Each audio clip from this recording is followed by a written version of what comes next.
in part by a $10 million revolving loan grant from the Department of Housing and Urban Development. Phil Talon, Director of Planning and Development, stated that this will also boost development up and down Indianapolis Boulevard. Yeah. You believe that?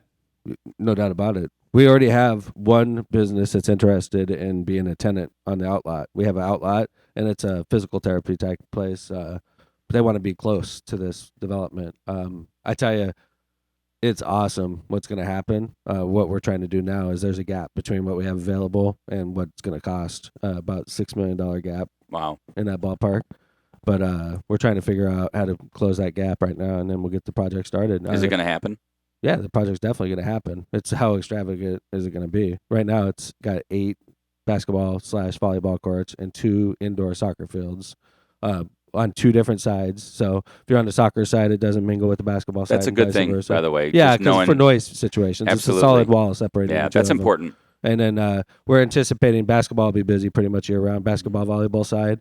And we're anticipating the soccer side to be super busy this time of year. Definitely. And then in the summertime, we're hoping maybe we could do some type of, maybe baseball on one side. Kind of like they do at Omni. Yeah. Yeah, where they have that's a great idea. Yeah, and then the other side will be soccer. Like one field will always be soccer, but we're going to have some nets that drop down for like cages for, anybody who wants to work out. So there's no worry about it happening, just whether or not, how. It's happening. No doubt about it. And the number of courts and fields will be the same. And yeah, yeah. If we can't close that gap, we may have to trim back on them. The reason we went with 8 basketball courts is it would be one of the biggest in the state, if not the biggest in the state. I think it'd match with Westfield. Yeah, exactly. So. And that's a pretty good. Well, good luck, Mayor. That sounds like a great project. Is it still on, you think, starting this year or next year? Right now, they want to start in May, construction, and they'll be done a year later. So it's a 12-month project. Yeah. All right, so you'll see something at Woodmar Mall soon. 845-1100 to talk to the mayor. Mayor delivers State of the City and NAB's poster of himself. With the 5,000. You heard about that? I was watching on Facebook Live. Yeah, that's great. I thought you were just saying that. No, I really did. I thought you did a screenshot, sent it to me, and then went back and laid on the beach. No. I was actually sitting on the balcony, though. Really? In the hotel room watching it, so it was nice. With the 5,000-seat Horseshoe venue as his backdrop, Mayor Tom took the stage and addressed topics for over an hour about the state of the city. Dave Ryan, director of the Lakeshore Chamber of Commerce, emceed the lunch event. The event also aired on GoHammond.tv and Facebook Live, as well as being attended live by hundreds of people.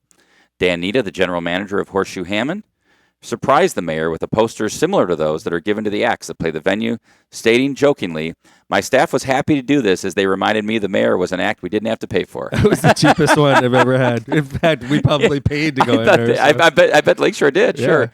I thought that was such a funny moment. You don't think about it, like when Tracy Morgan, I saw Tracy Morgan. I don't think you were there. No, I was not there. Yeah, I saw him. It was my dad's birthday. We went there, and Tracy Morgan played for like 50 minutes.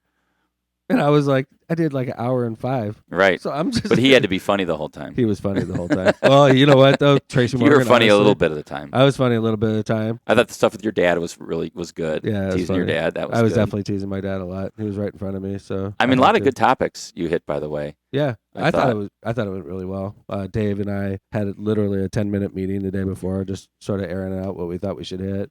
And I think Dave did a great job. And he always does. That's always a good event. Yeah, it's a great event. Yeah, and it looked like a lot of people were there. I mean, just from the crowd, just from looking at it on TV. The whole floor was filled. That's great. It's awesome. And that's a kind of a cool. Is that? We've been both. I was on the stage at the venue. Dude. I was going to say we've both been in there on shows, and the acoustics are always really good in there. Really good. Marissa was asking me if it was bouncing back, and I couldn't. I don't think it does. Perfect. Yeah, I thought it sounded perfect in there. I love the venue. So yeah, it's a great place. But it was cool. Dan Nita and his team was out there. We were talking about one of the topics that came up was a possible hotel in the future at Horseshoe, and we talked about a lot of things. EPA. I was actually, to a lot of people in their surprise, I was complimenting Trump on a couple issues. I heard that too. The EPA. I heard that. It probably distressed you when I was doing that. No, I mean, I think EPA, it's interesting. You know how I feel about that. Yeah, I mean, it's interesting because what I heard a interview this morning on NPR with the mayor of Los Angeles. Yeah, and the interview is basically like, well, we're hearing this is the hub of the resistance, and he's like, listen, as mayor, my job is to make sure I get I'd make sure our city's good, and if that means working with the administration to get part of the $1 trillion that President Trump's saying is going to come for infrastructure, I'm going to do that. Am I going to support and make sure that our values are heard in Washington? Yeah, but that doesn't mean I'm necessarily going to work for or against the administration. I'm going to do what's best for the city. I think Similar to what you were saying. Yeah, I don't want America to fail. I want Trump to be successful, and I want America to thrive, and I hope he is successful. I really do, because if he's a nightmare, as I fear, and I do fear that, I think we all do. and if he's a nightmare, that's not good for any of us. It's not good for So, anyone. like, yeah, great for the Democratic Party if he's a nightmare, but horrible for our country. So anybody that's praying for Trump's demise is not very patriotic, in my opinion. So We'll see what happens. He's not making any friends in Mexico. That's for sure. yeah, but that's an issue that resonated with the voters, even the voters in Hammond, even the voters in the region, the union people that are seeing these jobs go south. I tell you, Trump was hitting all the right notes when he was talking about, and that's been a problem for a long time. And quite frankly, let's go back to 1992, the presidential election, when Ross Perot said, if you pass NAFTA, you're going to hear a giant sucking sound of jobs going to Mexico. Said that in 1992. Yeah, he was right. I'm talking about the wall and the immigration policy. Well, I agree, but like I'm talking about more of the jobs, and he's talking about a tariff. Hey, man, I tell you what, tariffs are dangerous. I agree, but you know what? It'll make everything more expensive for sure. I mean, that's the thing that people don't realize. Yeah, they fight back with their own tariffs. Exactly. So, but I think we get the better end of the deal if we're getting cars. I don't know. I like my winter fruit from Mexico. Strawberries will now be $9. Yeah, it'll just be more expensive, right? All right, consent decree. This is another important topic, Mayor, that you talked about yesterday. We have Michelle on line 1 wants to talk about this too. So good. So let's do the story. We'll talk a little bit with Michelle. 845-1100. We got open lines. Consent decree signed by Sanitary District and EPA. The Hammond-Munster Sanitary District signed a consent decree this week that will settle 5 years of negotiation with the Environmental Protection Agency. This action has saved the Sanitary District and the residents and ratepayers of Munster and Hammond millions of dollars, stated Marty Wilgus, director of the district. The consent decree now paves the way for continued negotiations with the EPA over a long-term control plan that will be implemented over the next 18 years and which will include rate increases in the communities which currently enjoy the lowest rates in the state. We've attempted to do this the right way and make sure that the plan which is implemented uses common sense, Wilgus said. This news is on the heels that the district has reached or is about to reach settlements with Custer communities Griffith and Highland and will put to rest years of litigation over these communities paying their fair share of the upgrades to the district. We already settled with Griffith. Highland is 98% of the way done. The big issue right now is between Hammond and Munster, whether or not we're going to continue forward as partners in the Hammond Sanitary District. And it's really the ball's in Munster's court, because they've indicated many times in the past that they think that they're getting a bad deal. So if they do, I think they should walk, and we should sever our ties, and Munster could go off and find somebody else to take their wastewater. Or just become a customer. Or they could become a customer for sure. But the fact is, Hammond has, 4/5 of sanitary district votes, and we attempt to work with Munster cooperatively. And you have a generally good relationship with like John Reed. Yeah. I think we are all good neighbors. I do, and but it appears that the town manager in Munster is not a big fan of Hammond, Mayor McDermott, or the Hammond Sanitary District, and he's their town manager. He's a young guy that just moved to the region, and he has Connecticut. Very solid opinions about why the sanitary district is bad for Munster. And if they feel that way, I think they should walk. I think they should go find maybe the Gary Sanitary District or some other sanitary district to take their wastewater in Munster. Well, and I think, Mayor, this is an important... the lowest rates in the states, Kevin. Even if the rate increase is approved, it'll still be the lowest rates in the state. Go find a better deal, Munster. Seriously. You know what I saw? One of the highest rates in the state, Lake Station. I was surprised about that. Yeah. So, well, Mayor, and I think the point of this, and as you mentioned, the rate increase, the point is that this is a unfunded mandate, right? The EPA is saying absolutely you have to do this. So they're not asking. Well, what happens if Munster doesn't go along? What happens if Munster doesn't go along? The Hammond Sanitary District will vote to sever him out of the district, which we created Munster as a partner in the district by a sanitary district vote, and we could sever them by a sanitary district vote. And I don't want to do that, but I'm not going to be held hostage. We have 5 votes on the Hammond and Munster Sanitary District. 1 belongs to Munster, 4 belongs to Hammond. Right, and I heard actually, and we try our best to work 5-0 on most issues. But if they want to be a stick in the mud on this issue and they don't want to cooperate, no problem. I'm not going to get sued by the federal government because Munster is afraid to talk to their residents and tell them what's going on. Yeah, from what I heard, Mayor, the district meeting on Tuesday went real well with all 5 members. So maybe that's a good sign. It's done this before. Okay, and the Munster rep goes back to Munster and gets berated by the town manager, and then they come back and say we can't do this. Well, and if that happens, I when- can promise you there will be repercussions. when do you expect when are you asking? It's got to go quick. It's got to go quick. I mean, we signed our consent decree with the EPA, and I'm glad we did that, because if we didn't sign that consent decree, the EPA would sue the city of Hammond and Munster. And by the way, we would be the ones fighting it, and I would be the one taking the heat over getting sued by the EPA. And I didn't want to go that route, and neither did the Hammond Sanitary District's leadership. So we settled, signed a consent decree. We're one of the last cities in America to sign a consent decree with the EPA. And the good news for us is President Obama and President Trump view the EPA vastly different. I heard they wanted President Trump wants to do a 1/8. It's a $1 billion cut of the EPA out of $8 billion. What I'm saying is, the long-term control plan is going to tell us how much we have to spend over the next 18 years to improve our system, and President Trump's EPA is going to make that decision, not President Obama's EPA. This could save us, Kevin, 9 figures. It could save us $100 million, and that's no joke. So the fact that we got to this point, little did we know that Trump was going to be the president, but the fact that we fought for 5 years, delayed, got us to this point, is going to ultimately save Hammond and Munster residents nine figures possibly. We'll find out. Yeah, we'll find out. But the par value right now is $250 million. That's what Obama's EPA wanted us to do in improvements. And that was down from when they started at like 330 or 3, right? Right. But still, 250. So let's see where it comes in. And we could sell, if Trump says, no, you only have to do $150 million, we saved $100 million. Right. By getting to this point. So the fact is, signing the consent decree was the right thing to do. And let's just see what happens with Trump's EPA. The long-term control plan should be approved by late summer. We hope. Right. Otherwise, the negotiations will go on. Mayor, congrats on getting the consent decree signed. Let's go on. We've got phone calls, and phone lines open, 845-1100. Michelle, you're on with the mayor. Good morning. Hi, Michelle. Good morning. How are you guys? Good. We're good. Thanks for calling.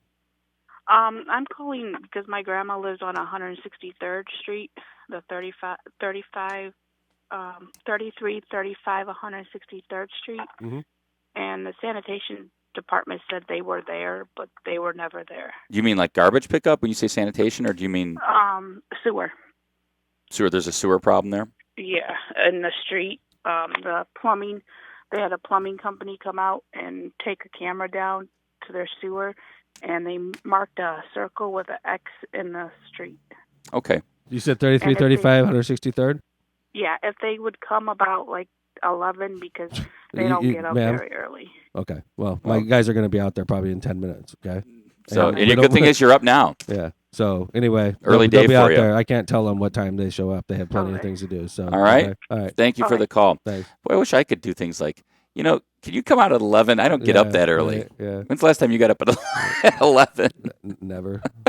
But maybe they work overnight. What time do you get up in the Navy? Maybe they work overnight. Oh, that's good. Yeah, if you're working midnights, there's tons of shift workers. Good point. Right. Good point. I don't want to berate them, but they could be shift workers. Right. They could be shift What workers. time's the Navy? But no, get up? I will have them. Jack, could you make sure that our guys get out to 3335 163rd Street, try to figure out what's going on with their sewage problems. So. What did you hear my question? I was asking you, what time do you get out in the Navy? At all times. I mean, I was on shift work.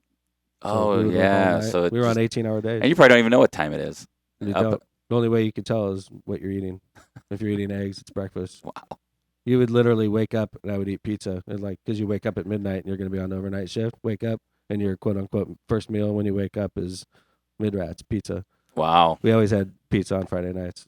There you go. Everybody looked forward so you knew what day it was and what it was Friday night? Friday night, midnight. Friday night at midnight, and we would watch movies. See, and there's some fun on the sub. Oh, my God. It was so horrible. That's got to be weird not knowing what time it is. Like day, night. You don't even think about it. You're just like in a routine, and you're just like going through the motions every day. All right, we got Mad Mac on line 2. Double M. Hey, Mad Mac.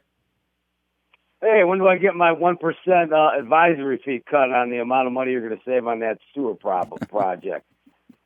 I didn't know you were advising. Yeah, I didn't either. What do you know about it? Give us some details. What do you mean you don't know? You know what's funny about the Trump knows supporters, Mad Mac? And I'm going to lump you and my dad in the same. What's funny about Trump supporters, okay? And I'm going to lump you and my dad because I'm dealing with my dad and I deal with you on a weekly basis. The fact is, That means you love me dearly. I do love you dearly, okay? But the fact that Trump won the presidency makes all Trump supporters think they're right about everything. Right. They can never And be Mad wrong. Mac's an expert on the sanitary Right. district. Where's now. my advisory fee on the sanitary district? Come on, Mad Mac. The only exception is if we grab Tom's phone and look at it. 6 months ago, I told him, I said, listen, do not do anything with the EPA. When Trump wins, it's a whole new deal. You're going to save yourself a fortune. Do not Kevin, fall in line. want- with I those don't think listen. I don't think from that Washington. comment made him act any different. No, but look, Kevin. Over the summer, like early summer, probably when we were talking about consent decree and EPA, I brought Way something up. early summer. No. I'm not. I don't remember. I mean, you sent a lot of text messages to me. We do communicate off the air, okay? But I brought this up in one of our meetings, and we were sitting there, and I said, "What happens if Trump wins the presidency and dismantles the EPA?" And I probably said something like, "Come on, Mayor." that's everybody not in the gonna room happen." started laughing at me. Okay, and I was like, "But seriously, like, what happens if Trump wins? What if he gets rid of the EPA? Are we making the mistake of the century here?" Right, Kev? And all you I had was to there. do was say, I think I got was there this laughing. from Everybody in the Matt room laughed at me. I think I was there We had laughing. lawyers from Indianapolis, Sure. from huge law firms. They're all like, Trump winning, EPA going away. Here we are. So Yeah. maybe all Mad you Mac had to do reminded is me. Give I me don't- credit. I'll give you a little. I know you do talk to me a lot, and I know you're very confident the whole campaign, Mad Mac. I give you credit. And maybe you did say something to me, and maybe I did something. I don't remember it happening like that, but maybe it did. But I did mention this to a bunch of highly paid attorneys that were advising me on this issue, and they all laughed at me. And here we are, saving money. I'll resend you the text. Hey, a couple questions. And a quick. bill. And a Is bill for the Raycos- 1%. Yeah, that's a big Is bill. Raycos in for 219 Fest for arm wrestling? I was I talking think he's to out. You know, I think he's out too. I think he's thinking more bull riding, but I don't know. I got to talk to Scott. I talked to the councilman about it, and I indicated it was his Hammond duty to step up.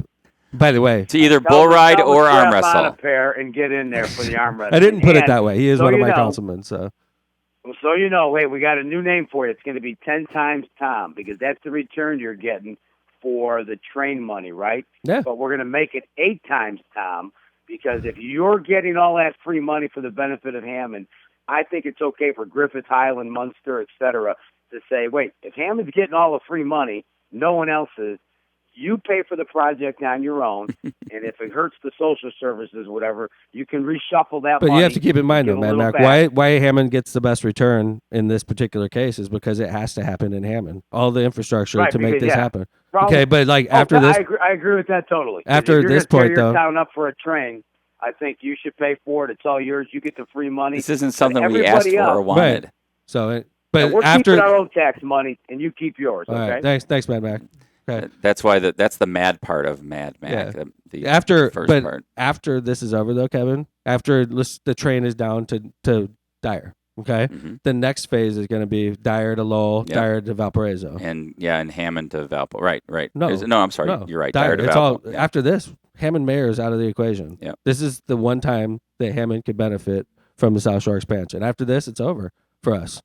You know, so I mean, if Hammond does get a lot in this deal, I mean that's great for us, but it sort of has to happen in Hammond because that's where the Well, junction is. and you got to remember, originally, Mayor, this wasn't something that Hammond said, "Oh, look, come build the train." I mean, Hammond has a station. Hammond has a lot of ridership. The Gosselin station's busy, and it was more of a, well, if this is coming, we have to make sure Hammond's taken care of. And I think that was the point. It's not like Mad Mac made it sound like we were saying, "Oh yeah, come build the line down to Dyer." The Hammond was fine. Hammond Right. has a station, Mhm. and it wasn't for a while until the time came where you had to say, "Okay, well, if this is coming, we have to make sure Hammond's taken care of." And how do we do that? And you did it. You're going to get TOD money. You're going to make sure you have a gateway station. You're getting as you called yesterday, the what's the OK Champion site going to be? The switchyard? Yeah, So it's a good thing, real we good got thing. open lines. This is unprecedented. Well, I sometimes Jed riles everybody up, and he wasn't here today. 845-1100. Open lines right now. What Mayor's, did- what I did- was on earlier this week too. I might have Let's talk about that a little bit. sizzled the demand. Yeah, you made in. I could Kevin, have stayed. Kevin always gives me. I could have salty stayed looks an when- extra day in Florida. You always give me salty looks when I do flew that. back just so we could make the show. Well, I'm glad we did that. We have a tendency to fly back On to make Thursday, the show. yeah, we I do. agree. Like We we did it at the World Series. We don't came like to back, miss. and that was we brutal. drove back. What was the other one we did? DNC. Remember that one? We flew out That was brutal. 5 a.m.? That was the worst. 5 a.m. in Philly. Right, so 4 a.m. here. And we got back and we were both 7:15. It was horrible. We made it, though. So we're a dedicated crew. We don't like, so that means our callers need to be dedicated and call in. Do you think Phil Talon's up? I told Phil I'm going to stop messing with him. I did. Does that mean yesterday? No. Does that mean did I you have see to? that yesterday? He did a great job. Did you see it, though? I got done and I apologized to Phil after. I'm like, dude, every time I talk to you, I'm always. And the thing is, there was 500 people there. I'm like, and Phil's. I think people understand that, though. If they know Phil. The thing is, I just don't. I think I got to stop. Wow. I mean, Phil. First off, was Phil crying or something? No, he was not. He was not. I just thought, like yesterday, I was thinking about it afterwards, and like I bust on my dad all the time, but it's my dad, right? And Phil's a professional, and Phil does a great job. The thing is about Phil, though, he's so good natured that he'll take it, and he's not going to say anything to me. But I think I got to chill on that because I've done that. Does that mean I have to? All right, I'll take your lead. We'll chill on Phil. So then, in other words, Phil calls and says he enjoys being beat on, and if he does that, then then we can keep it up. That's right. So instead of asking if Phil's awake, we'll just say, "I'm sure Phil's at the office." Not awake. I mean, Phil's at the office. Hey, Phil, if you're at the office, call in. Hey, George, we got George on line 1. What's up, George? Good morning. Good morning. Good to see you again. I always see George a couple times. No, I see George at the council meeting all the time. George. All right. He's a regular on the radio show. So yes, it's always nice talking to George. How's it going, sir? Listen, I'm calling you about the issue of street dumpsters. Okay. You know, we have over on 115th Street by Arnie's Hot Dogs, just off of Indianapolis Boulevard, right. up here in Robertsdale. This guy got this dumpster, and it's been out there for about a year. Is it one of those like collectors for like? Is it like a donation dumpster, or is it like it's a big garbage blue, dumpster? You know, somebody's gutting a house, but it's been out there for about a year. Okay. And it bottlenecks this entire 115th Avenue as you're approaching 115th Street if you're coming as you're going west. Okay. The mayor's writing down right now. I raised the issue because it had been out there and jutting out into the street and stuff like that, and some of the litter was coming out of the You're doing the right thing. In the high winds, and I talked to Nick Farrell, I think is his name. Uh-huh. I emailed him, etc., and he did issue a notice on it. But the point is, now the thing is so stacked up. I mean, the debris is way above the lip of the. You know, it's a hazard in a high wind, no question about it. My question is, who has the obligation? Don't they have an obligation to empty that damn thing? Yeah, they absolutely do. They have to get private pickup. And the thing is, you just told me something I needed to know that Nick Farrell does know about it. Nick's a code enforcement officer. He probably already cited him for it, as you indicated, which means they're going through the litigation process in the Hammond City Court. Well, he cited him because it hadn't been used for a while. Right. And I think since he put the citation on there, there's been some activity on there. But other than that, it's just sitting there, and these cars are parked around it. And in the wintertime, when the snows are out there, it's treacherous going through there with two cars, going through there at one time. And I mean, it's like these guys. I mean, it's like it's been out there in perpetuity, and it's like, how long are you going to be out here? Okay. Now, you don't mind a little inconvenience, but is there a policy with the city of how long these guys can stay out there? Oh, I'm sure there is. I mean, I think there's obviously an open garbage policy. You can't have open garbage. But Chris Cantor, I'm sure, knows the answer to this, and she'll text us and let us know, George. So anyway, George, 115th for code enforcement on this one. Arnie's Hot Dogs. He has a dumpster off 115th that is overflowing and a nuisance in general. So Jack Smith called me up already on the 3335 163rd, said he's on it. He's already on it. So the sewage guys are probably on site already with that. And I'll get something, I'm sure, from Jaime pretty soon here that tells me that they're on it with the 115th and the dumpster situation. So let's go to MX on line 4. Hey, MX. MX, you're on. I'm doing my best, MX, to get this arm wrestling match lined up. I don't think it's gonna. My bet is it's not happening. I'm using all my mayoral power on this, MX. I hope you know. Well, thanks for not unfriending me on Facebook. Get out of here. But you know what? This arm wrestle, it's really hard carrying these 17-inch arms around town. You know what I mean? if Raycos just says quit, I'll quit. But the thing, how this all started is, he said I hide behind a computer and that I'm really slow. I take medicine for being slow, but hiding behind a computer, it ain't going to happen. Here's what I want you to visual in your mind, my next cartoon. Pete Visklowski's got a kid upside down. I already got the blank. And he's shaking the kid upside down to get his school money to support the train. Huh. That's There interesting. you go, MX. That's good. Are you gonna? By the way, MX, are you gonna arm wrestle regardless of whether Reikos arm wrestles? Like, if you're are you just gonna enter just to be part of it? Well, if you're 60 and above, because this is the way the AMA-sanctioned motocross rules work in the nationals, because I race nationally. There's a senior. There's a senior ranked rider. That if you turn 60 before August, you compete in the 60-plus class. There's no 60-plus class. Maybe we'll see. It depends how many people show up. I know there's going to be a women's class. If we can have it, we can maybe have a 60 and over. I think Jesse Gomez, he's 60. Is he really? He could be. Jesse's 60? I don't think he's 60. If Scott don't show up, and I've got a lot of respect for Scott. I mean, you know what? If the guy had a flat tire, I'd help him out. Believe me. Yeah. All right, Scott. I can tell you, Scott Reikos. I think. Thanks, MX. And MX, I think you're a great guy too. And I tell you, as mayor, you got to love a guy like MX. Even though him and I don't see eye to eye on national issues, the guy is and some local a good ones too. neighbor. He's a good resident. He keeps his alley sparkling clean. I mean, the biggest problem with a guy like MX is he rides his motorbike around, and I could live with that. So, but like MX is a good guy, and I tell you about Scott Reikos. Scott Reikos is a good councilman. He was a fireman his whole career. I don't think those guys see eye to eye much. They don't see eye to eye, but I like both of them. Agreed. And you know, if they arm wrestle, it'll be definitely attention grabber. So. All right, Mayor. And let's go line 6. I want to first off, Jaime, the head of code enforcement, Jaime Prieto, called me up, said he's at it. 115th Arnie's hot dog situation. So, all right, we're going to go to line 6 with Al and John, Ben, and Ron. Keep holding. We'll be right with you. Hey, Al, how's it going? Hey, guys. Speaking of national issues, I got a couple of predictions here. All right. One prediction is our former governor is just lying in wait right now. No, that's without a doubt. No doubt. He thinks he's going to be the president, right? No, that's without a doubt. Without a as soon doubt. as Trump, who appears to be unhinged in many levels, as soon as they get an opportunity, they're going to throw him under the bus and he'll be gone. I don't see the Republican Congress impeaching the Republican president, but I would say that that Pence believes he's going to be president someday. I don't know about impeach. I'm just saying there's going to be in some fashion this guy's going to be gone. Okay. And if he's not gone, here's my second prediction.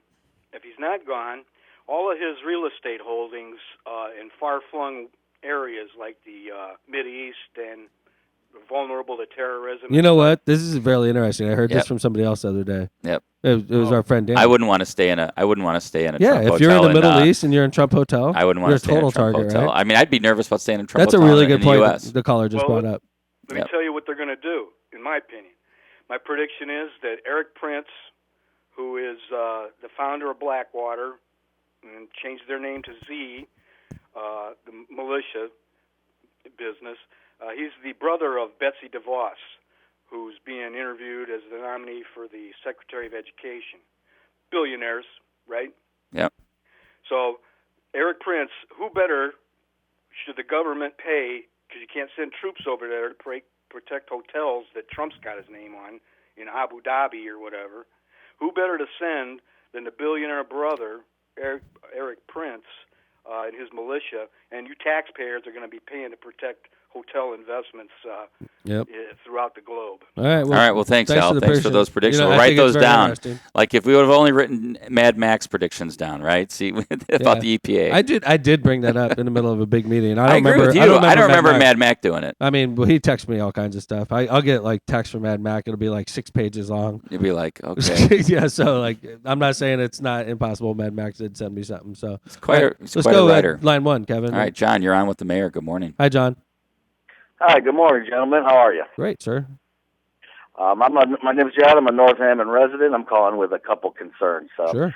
First, since you guys, I heard about the dumpster thing, it brought to mind the property at 4409 Johnson Avenue. Okay. That's been the most blighted property on the block for many years. It's been a problem, and it was illegal cut up, and it was slated for demo, and then somehow that got held up, and the owner was able to try to repair it, but then that's gone into a holding pattern. Now the house is half half demolished or partially demolished and got missing windows and debris blowing all over. My guys probably already know about it. I got it written down, 4409 Johnson. My guys probably already know about it, but I will have them follow it up just to make sure. Because what happens a lot of times, it's in the process, and it takes us a while because we have to go through legal proceedings before. We can't just come in there and knock it down. It's usually about an 18-month. Right. Yeah. So but I'm sure they know about it, sir, but I wrote it down, 4409 Johnson. I'm going to ask Jaime to text me to let me know that we got that. Okay? John, so you have another issue, right? Yes, I'm just wondering about. I'm interested in the college bound program. I have a couple young kids going into high school, and I'm wondering. I have some concerns whether retaliation from the state due to closing the courthouse is going to affect funding for the future of college bound. Absolutely not. No, it has nothing to do with it. 0% chance.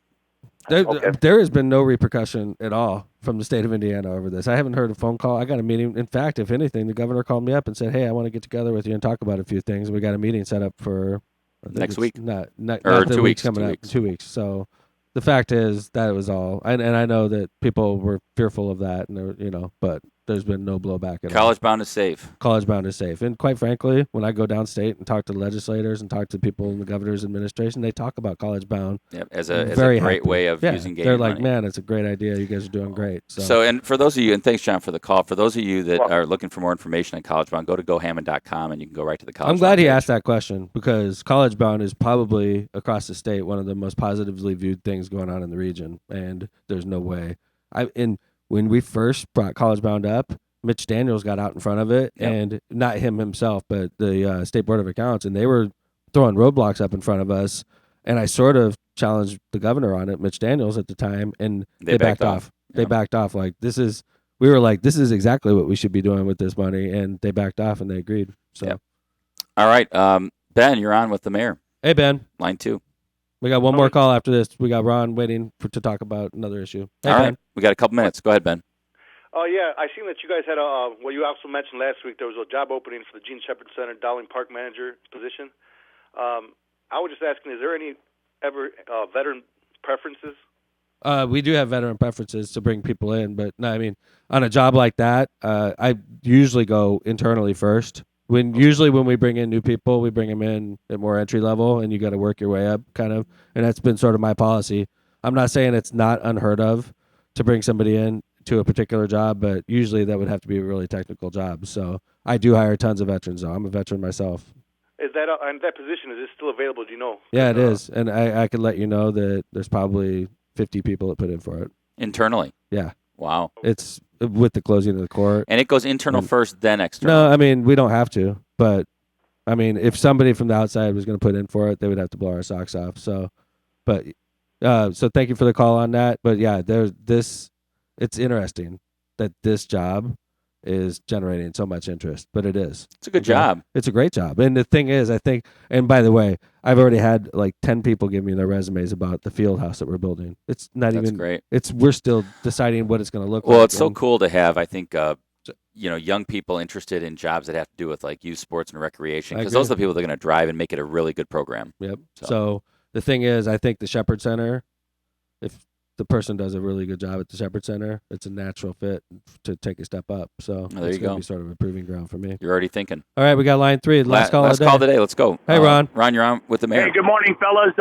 Great job with your program. Nice Thank you. to the community. Appreciate that. Thank you, sir. First off, I've been hearing bits and pieces about 219 Day, and I was wondering if you might be able to comment. Is it free? Are there any prize money available for the arm wrestling with the bull riding? What kind of food are they going to have? And then another thing that I did have a question about, is there anything coming down the pipe like a Hammond-Palooza? Think might be good? That is 219 Day. Yeah. Hammond-Palooza is probably... Okay. Well, no, I mean, Hammond, 219 Day is region, right? It's all region. It's not for just Hammond, but but that would attract some people from Chicago over there at Wolf Lake. I know they do an event in the summertime, but... Right. And then recently, like yesterday, I was down on Calumet. Yeah,